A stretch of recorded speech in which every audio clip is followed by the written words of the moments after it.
What's up, y'all? This is Alex from the Rim Review. The Rim Review is a page that offers in-depth player analysis and gives nuance to the way you watch basketball. In this series, we're going to be looking over every single prospect in the upcoming NBA draft. Some of which you may already know, however, there are going to be numerous hidden gems we explore in the coming weeks. In today's episode, I hope you're ready for some post scoring because we're going to look at the 7'3" center out of Purdue, Zach Edey. When looking at Zach Edey's offensive game, there are a few strengths that jump out. The first of which is his post scoring. Zach Edey ranked in the 100th percentile in the amount of time spent in the post in college basketball. Zach Edey lived there. Matt Painter and the Purdue Boilermakers were consistently running floppy actions to get him the ball in the post, as well as gut zooms and a variety of different post specials to get Edey the ball. And in the post, he had a really high scoring rate, averaging 1.047 points per possession in the post. Zach Edey was particularly good hunting for the ball in the post, getting seals, having drop steps, up and under, and right-handed touch shots, and he really could do it all to score in the post. Secondly, he's a really solid offensive rebounder. With 5.15 offensive rebounds per game last season, Edey was always hunting the glass. With his long size and wingspan, it allows him to have putback dunks, tip-ins, and everything in between. After that, simply his size and strength. Because Zach Edey is so big, it makes him such a threat on the offensive end. You can throw the ball up high and he gives point guards such a leeway because he is so massive. You can throw a pass that's not that great, but as long as you throw it high, he can catch it and hold it above others. Finally, his pick and roll scoring was elite, averaging 1.537 points per possession in the pick and roll. A couple things that I would note when considering this is the fact that he was not involved in as many pick and roll actions as your typical center. I would say that this number was definitely inflated because he spent so much time in the post, and a lot of his screens actually came from gut zooms and DHOs. I do think that he is a good screen setter though because of his massive frame, and being as long as he is, it allows him to catch and do a lot of good things. However, he didn't really navigate in the short roll if he did it at all, and he's not the best lob threat. He's tall, but he's not going to jump over guys, and he doesn't have the best touch shot, and he's not a pick and pop threat. However, I do like his screen setting, and he sets screens with his massive frame at a good angle, and I do think the 1.537 points per possession number is one that cannot be ignored.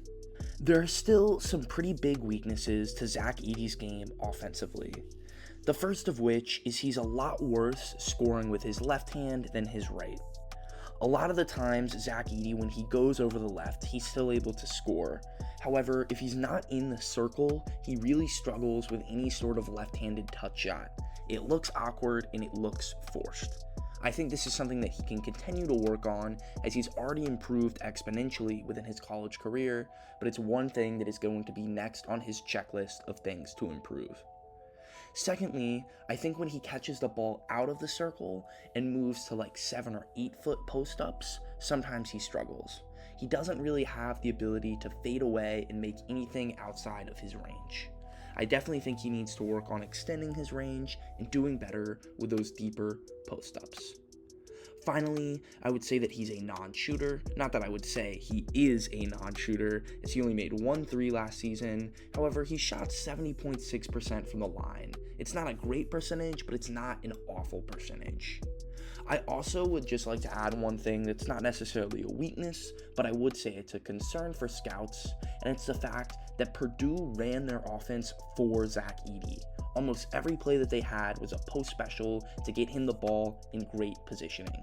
In the NBA, players are honestly so talented that there's no need to design an offense to craft and fit Zach Edey's game.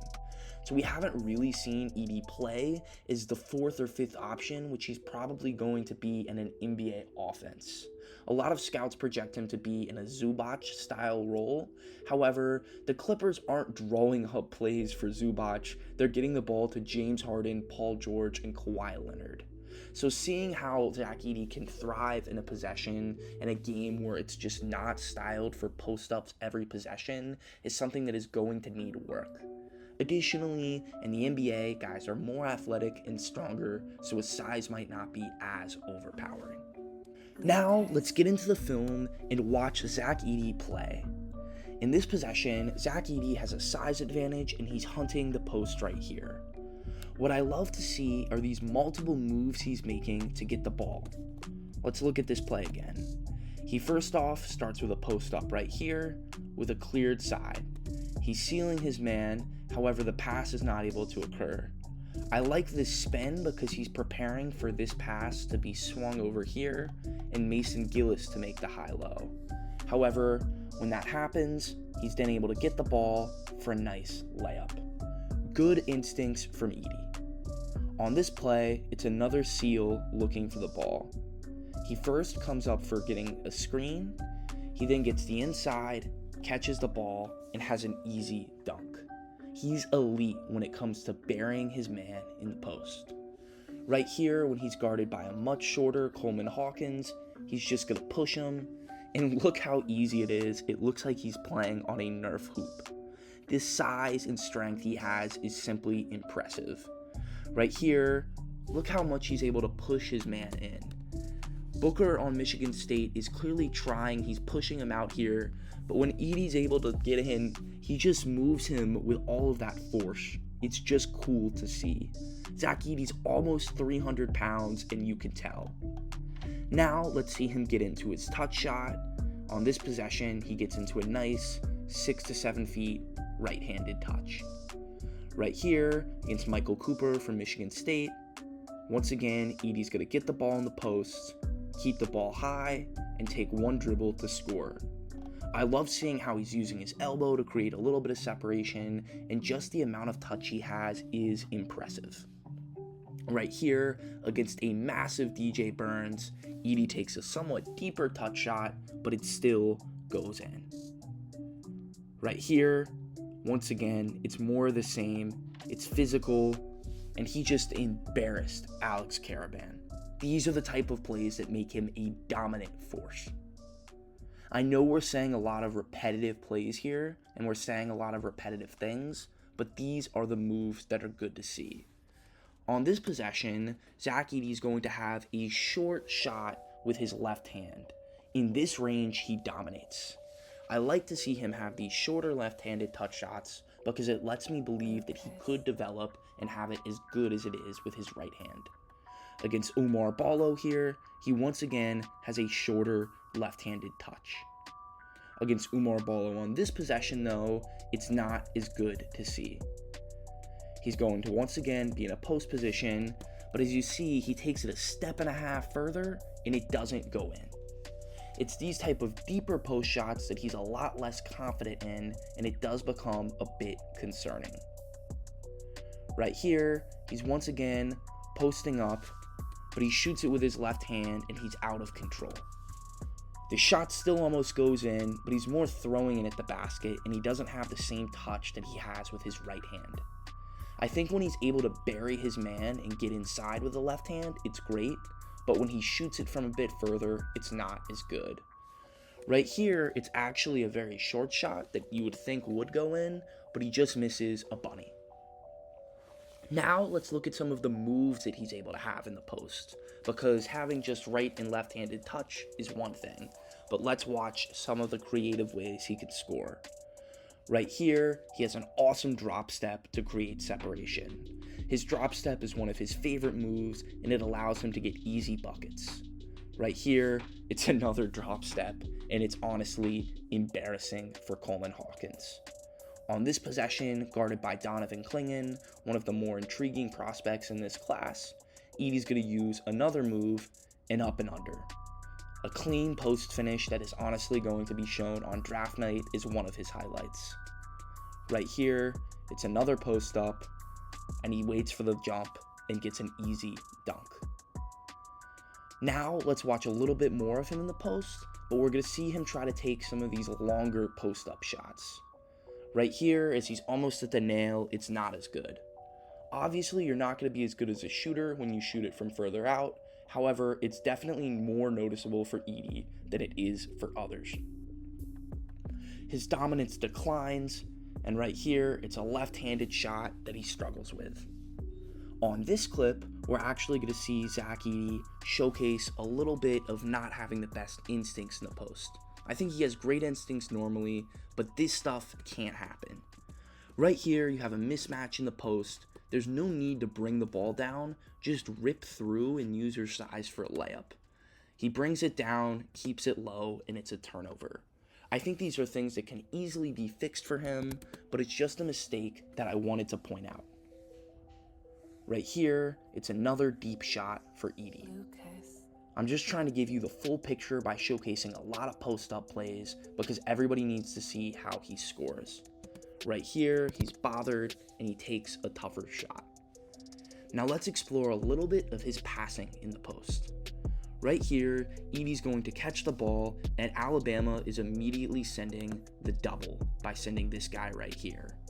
Edey gets the ball out of his hands and it's a nice three.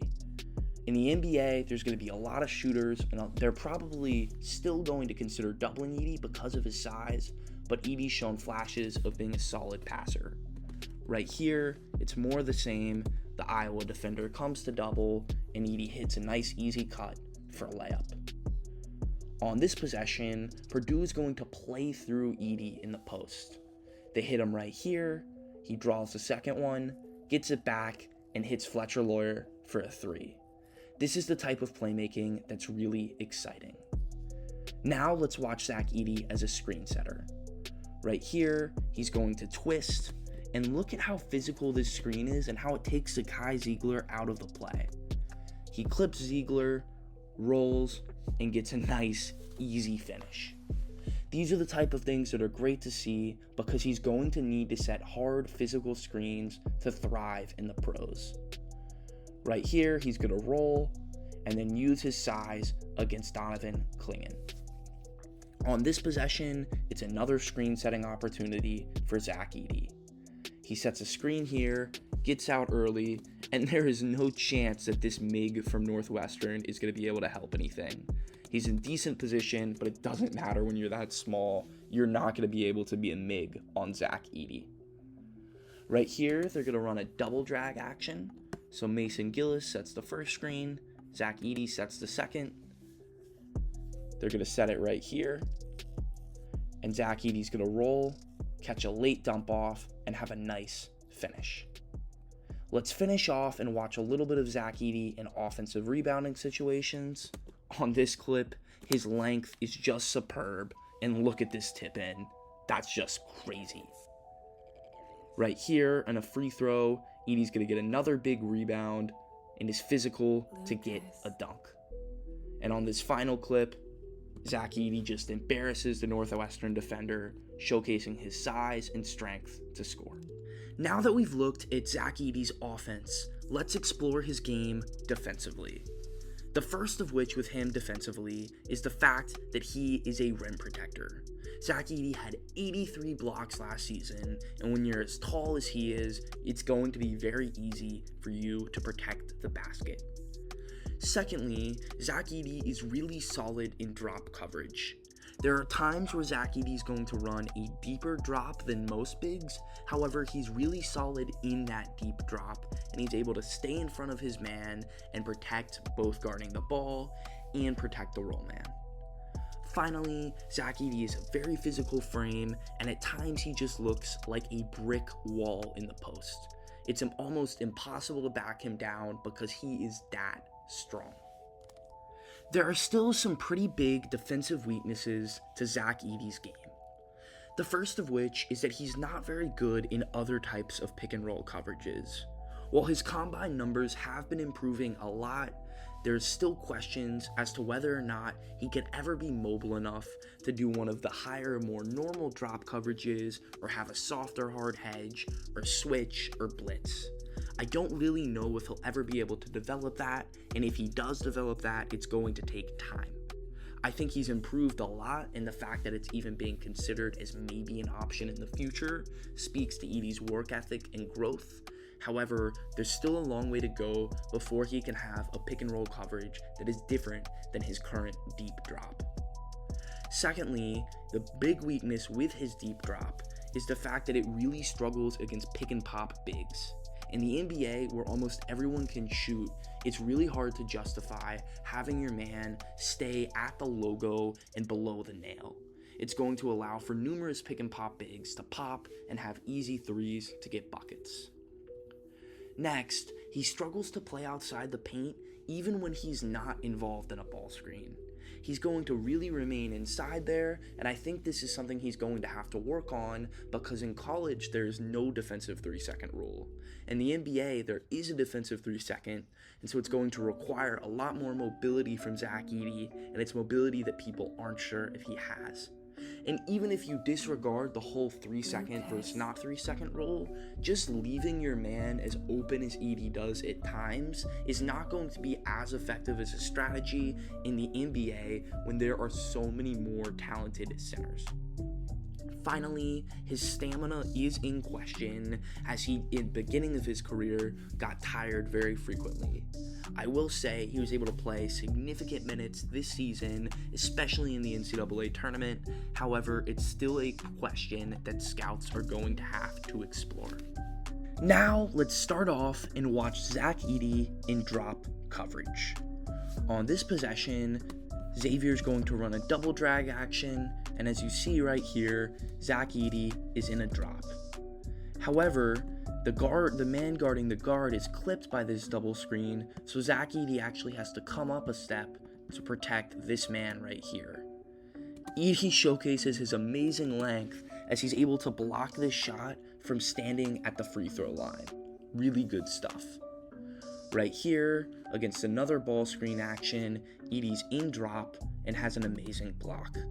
While this block is good, here's what I really like seeing. It's this right here. Zach Edey has one hand swiping at the ball and one hand protecting Oso Ighodaro as the roll man. This bothers the Marquette guard and it forces a tough shot. To me, that is much more impressive because being able to play both in drop coverage is much more of an acquired skill than simply blocking shots. Right here, Zach Edey does a really nice job staying in front of the guard, and then he realizes that they're going to do this late switch, so he simply blocks the shot. With his length and size, he's going to be a problem in the NBA. On this possession, it's more drop coverage from Zach Edey. He does an awesome job making sure that this Grambling State screener doesn't initially get below him, and then once he realizes he's not going to get below him, Edey commits to the ball and gets a great block. On this possession, it's another instance of Zach Edey dominating in drop coverage. Right here, as this ball screen occurs, Edey's able to move down, and what I love to see is A, he makes sure that this guy doesn't get lower than him, but B, he's able to also protect this drive, and he gets a great block. Now, there are still qualms to his deep drop. As we see right here, Zach Edey's not going outside of the paint, and it's going to lead to a wide open pick and pop three. While it doesn't go in, Edey's not mobile enough to close out. Imagine if this was Kristaps Porzingis or Karl Anthony Towns. Think of how automatic this shot is going to be. On this next possession, it's another instance of Zach Edey struggling in a pick and pop situation. Right here, Michigan's going to run a horn set. Zach Edey plays low and gives up a three. While he tries to come out, he's not able to impact the shot enough, and it leads to a three. On this possession, Zach Edey is actually going to be forced into veering into a switch. When this happens right here, Edey is now having to guard a guard, which is something you don't want. Edey does an okay job, but what I hate seeing here is Edey backpedals so quickly. I think that the Ohio State guard settles here and probably could have beaten Edey downhill. On this possession, Zach Edey actually does showcase a flash of being a lot better than you would think in the switch. Right here, they switch because there's only 5 seconds on the shot clock. Edey does get beat by a step, but you have to beat Zach Edey by more than a step when his arms are as long as they are. On this possession, it's another clip of Zach Edey in the deep drop. Right here, Zach Edey's playing deep, and he's not really even guarding the ball here. And then, as we see, when this ball is caught, Zach Edey's nowhere near his man. His man's just going to go at him and low-key physically bump him to score. In the NBA, people are going to be way more skillful, and that could happen at a lot higher frequency. On this possession, Zach Edey's once again not really willing to play outside of the paint. This is going to cause issues because you can't have this much separation against the shooter, or that is going to happen. I think that he was able to get away with it because college basketball players are not as good as NBA players, but it's a skill he's going to have to work on in the league. Right here, the same thing happens, and he's not attached to his man. On this possession, it's even more egregious because Kel'el Ware, one of the best shooting centers in this class, is able to do the exact same thing without Zach Edey coming up to him. You can't let Kel'el Ware get that open. On this possession against Texas Southern, Zach Edey's actually guarding a guard. The guard is going to get the ball here and simply blow by Edey to score. Zach Edey's not very switchable, and it's going to cause issues. On this possession, Edey once again goes up against the guard. However, he does a nice job staying in front of him, and this showcases a mobility improvement throughout the season, as this was from a later game, and these are clips you did not see from Zach Edey last year. Now, let's watch Zach Edey as a help side rim protector, where I think he's very solid. Right here, he's playing in the paint, comes over, and remains vertical to get a block. I think when you have the size that Edey does, you're going to be able to do stuff like that a lot more often. Just look at this. I'm sure you're going to see this highlight when he gets drafted in a couple weeks. On this possession, we're going to watch Zach Edey in the post, and what I love to see here is how he remains vertical on Oumar Ballo. It's very easy for guards or centers that are still learning to foul, but Edey remains vertical and contests the shot. On this possession, it's even more impressive as Zach Edey is a brick wall in the post. He's not really moving, he's staying physical, and it leads to a turnover.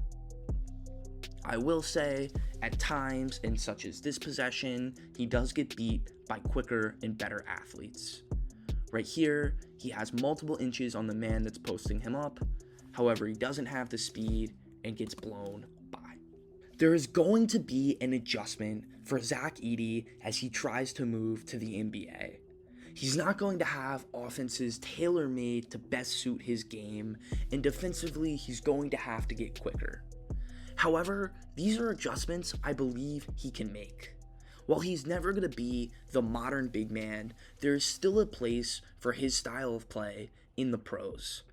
I think that his physical screen setting and post scoring could allow him to easily be a fifth option that can be a nice starting center for a competing team. I really like the Ivica Zubac comp that many scouts have given him, and I think that it's kind of his 75th percentile outcome. I think that in this world, the things that would have to work on is A, Edey would have to get a little bit better, having more stamina and being more mobile and setting multiple screens in a possession. B, I would like to see Zach Edey get a little bit more comfortable sliding in the dunker and just being a little bit of a smarter player, because he's going to have to get used to NBA spacing, as he's not going to be able to post up on the strong side calling for the ball at all times. And C, I'd like to see Zach Edey become a little bit of a better defender in drop coverage. He's very good at it now, but I'd like to see him just be a little quicker, especially with recovering to these pick and pop bigs. If he's able to do all of that, and these are all things that are big, but not extremely big, I think he can have a really nice career as a starting center in the NBA. I think that his ceiling would maybe be a little bit higher than this, and I think that he hits his ceiling if he's able to just remain an elite rim protector, and all of a sudden his 99th percentile outcome, we're talking a Rudy Gobert style player. I don't think he'll ever get there, and I think the Zubac comp is a lot more realistic. However, it's something that could happen. As far as Edey's floor, I think the number one concern is, can he move at an NBA level? If you would ask me that question a year and a half ago, I would have said no. However, he's gotten much quicker, his combine numbers have improved, and he looks like he has an NBA level athleticism. He's improved immensely in the past 4 years, and there's no reason why that improvement is going to stop now. If he is able to become an NBA level athlete, he should have a very long career. However, if he doesn't, he could get washed out of the league in a couple of years. As far as where I would draft Zach Edey, I actually have him graded as a late lottery pick. I think that Zach Edey's upside and being able to be not necessarily a surefire pick, but I think having a lot of the tools to make you feel like he could be a little bit of a safer pick get me very excited about his game. There's so many different teams that could take him, and maybe you draft him to be a backup big with chances of developing, or maybe you really make him your starting center of the future. Either way, I think he has really high upside and could be a very intriguing pick. I think I would pick him as high as 10, and I would be really surprised if he fell below 15. Overall, that's my take, and let me know what your thoughts are on Zach Edey in the comments.